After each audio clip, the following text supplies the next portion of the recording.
Guys, good morning. It's Feb 16 na and ngayon na ako magtitimbang ulit after a month. Kasi Jan 15 ako nagtimbang last month eh. Kinakabahan ako kasi kada weekend may mga lakad kami. So kumakain kami ng hindi naka-meal plan. I-compare natin yung nag-start ako this year tapos yung first month of working out and siguro not strict diet. Let's go. Siya. Ang bago kong weight. Oh my gosh. It's 73.65 kgs. My God. Ayan. So before, I am 75.30 kilograms ako. Ngayon, ako ay 73.65. So, nag-lose ako ng 1.60 compared to last time. And, bumaba din yung BMI ko, 0.7. So, nag-30 ako before. 29.8 na lang. So, overweight na naman ako. Hindi na ulit ako obese. Body fat ko, bumaba din ng 0.4%. Yung skeletal muscle, bumaba din ng 0.4%. Body water, 0.07. Protein ay tumaas. Wow. And then, fat-free mass, bumaba din ng 0.6. Okay yun in fairness. Feeling ko medyo mabilis talaga yung itong first month of dieting, working out. Kasi, parang hindi naman talaga mag-stay yung mga nag-gain ko nung holidays. Yung ganun katagal sa katawan ko. So, mabilis ko din talaga siyang matatanggal. Amazing. So, nakakatawa. Magma-monthly update ako dito ng weight ko. Makikita ko din kung anong improvements. Ito namang mga data na nandito sa Huawei Health. Hindi ko din naman sure if gano'n siya ka-accurate. Pero at least, ito na yung ginagamit kong basis for everything. So guys, nag-release ang Bash for Chinese New Year ng Ruby. Ng Ruby luggage, as in color red na luggage. Pati ng mga iba nilang mga lagayan. I gave in. Bumili ako nung mga packing cubes nila, yung daily sack, pati yung money holder na may. Gusto ko sana nung luggage. Kasi, ang nirelease nila, feeling ko limited edition lang siya for Chinese New Year. Ang nirelease lang nila na sizes are for carry-on and trunk. Ayun lang din yung meron ako talaga dun sa bow na color nila. Kasi, gusto ko yung trunk kasi manipis lang, hindi siya sobrang laki. So, kahit hindi ganoon kalaki yung mga hotel na pinagsistay namin, hindi siya nag-occupy ng so much space. Ang gusto ko dun yung talagang inaangat lang. Hindi mo na kailangan i-open ang dalawang ganyan. Kaya, parang ang perfect na, ayun lang din yung nirelease ng nag-release sila last week. So, parang may flight kami this week, like Wednesday. Parang gusto ko nang bumili nun agad. Nung carry-on pati ng Ruby na trunk. Aroy, para magamit ko kagad this Wednesday. Bakit? Yung pagiging gastador ko talagang, ayun na. Anyway, papakita ko lang talaga sa inyo yung mga video. First, itong packing cubes. Tagal ko nang gusto magkaroon talaga ng red na packing cubes. Pero walang nagre-release. May mga red packing cubes, pero alam mong hindi ganun ka-okay yung material. Kasi bumili na ako ng red packing cubes before pa. Pero laging nasisira. So, ang binili ko, yung 6 pieces from Bagsmart. Yun. Pero wala silang color red. So, color black yung current na Tapos, wala naman si Bash before. Yun lang sila na-release. So, I got it. Yung 3 pieces nila ko. Small, medium, large. Small, medium, large. Alam mo, ganda-ganda talaga ako sa red. Ang ganda-ganda niya talaga sa paningin. Pag umorder sa pinaka-site, pwede ka pang magpalagay ng 3 letters dito. Ang ko ngayon, bakit wala man ng handle? Ang difference niya sa Bagsmart, itong Bash, dalawa yung lagayan. Hindi siya yung isa lang for the whole packing cubes. Ito dalawa. Last year, nung Christmas, nag-release din sila ng brick naman yung term nila, hindi pa Ruby. Pero hindi packing cubes. Nag-release sila ng passport holder, daily sack, ganyan. Kasi hindi ako nakaabot. Kasi sabi ko, hindi ko naman kailangan yun. Ito ngayon, bumili ako. I've read so many good reviews dito. And then, yung daily sack. Kailangan ko ng kumili kasi marami akong gagawin today. Baka bukas pa ako makapag-edit ng weekly vlog ko last week. Kasi, dadalhin ko si Arya muna sa vet. Maintenance check-up naman. Diyan ka lang. Dito lang. Arya, dito lang. Dito ka lang, Ben. Magpapa-vet kami ni Arya. So, it's her Bravecto and deworm ngayon. Kaya, let's go na, baby. Let's go na, baby. Let's go na, baby. O, papatugtog tayo.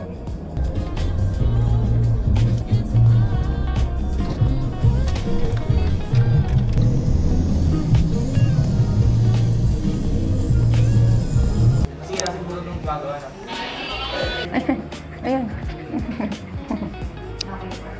Wait lang tayo, baby. Wait lang tayo. Tapos kanina sa biyahe.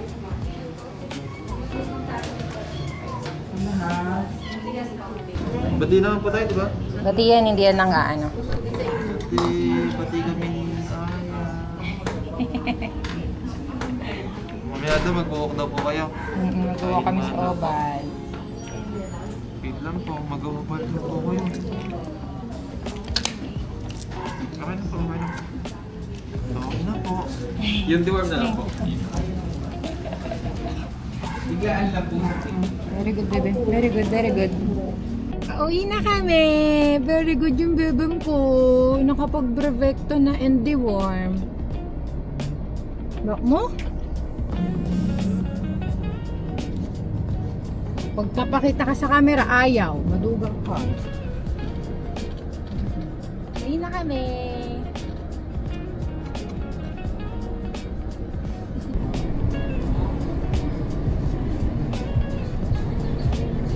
Passenger princess na passenger princess, diba? Kanina nadaanan ko lang. Tignan nyo yung damit niya. Nakapang Chinese New Year outfit niya. Magwuwuklo, nakapang ganyan pa. Wow! Wow! Wow! Wow! Wow!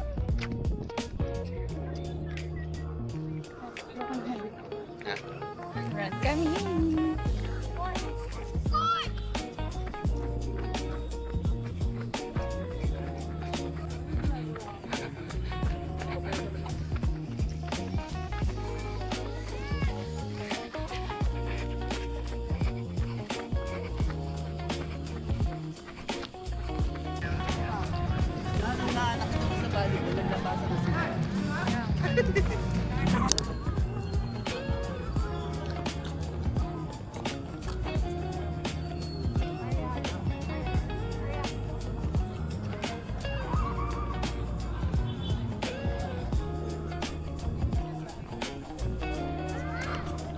Nahangin siya.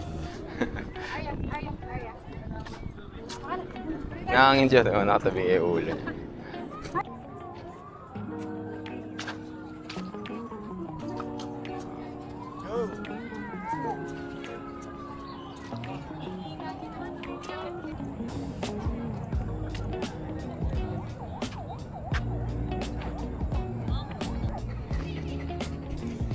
Wala na.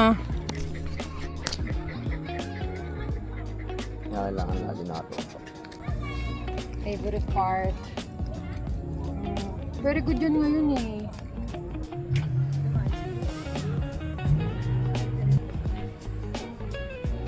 Sa March pa kasi yun.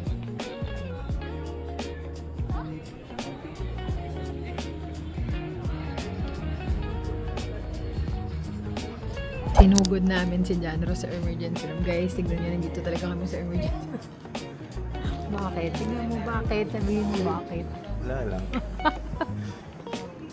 Cravings. Yung hikaw niya sa may left ear, natamaan niya. Tapos parang pumasok yung upper part ng hikaw sa loob ng tenga niya. O, di emergency. O, Emergency ka doy. Ang aga pa naman niyang kumilos kasi nga matutulog na dapat. After ligo niya. Oh. Matapos. Hindi ka pa tapos? Matutulog na siya. Guys, natanggal na yung piercing ni Maang. Tanggal angas talaga. Tama. Wala na. Dapat sasabihin niya pa sa doktor na lagyan ng sinulid. Para di mag-close. Ano na yung pinanggal?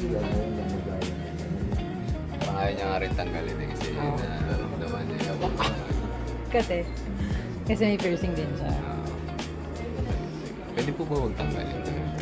Tapos parang nag-isip pa siya. Mas maganda o tanggalin. Pa-repiercing ka na lang sabi. Oo nga, sabi niya. Piercing na lang. Pa-repiercing ka na pag gumaling na. Sabi Pero sa ngayon, baka may infection pa. Tanggal angas. Alam niyo mo magkano siya pa-piercing? 1.5. Pag mo Patanggal. 10K. Patanggal. Patanggal 10K. Emergency fee pa lang times 2 na. Guys, hindi na po siya maangas. Tignan. Guys, finally natapos na rin kami. 2:36 AM na. Tapos, ang bill ni Januros nasa 5,000 plus. And covered lahat yun ng HMO. So, wala kaming binayaran. Matagal lang talagang waiting. Parang kanina inantay pa namin na ma-approve pa sa HMO niya. Pero at least, walang binayaran. Napitan eh. Napitan. Natingahan.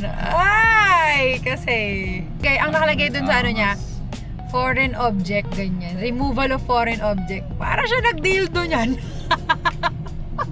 Parang naglagay ng sex toy sa ating at tapos nag-lock. Ay!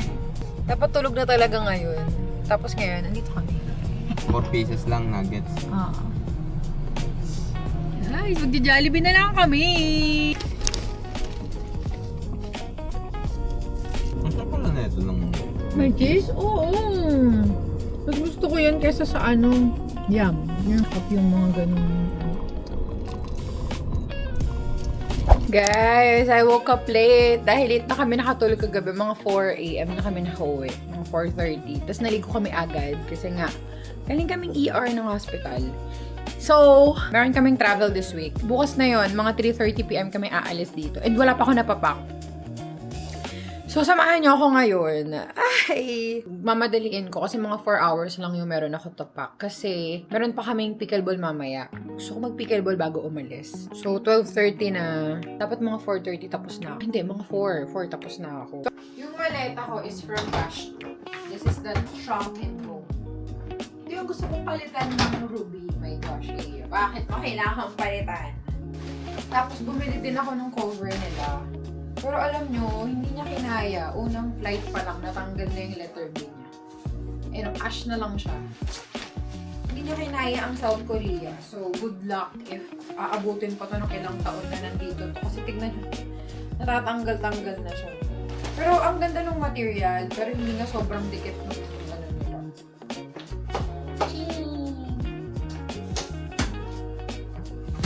Gamit ko sila parehas.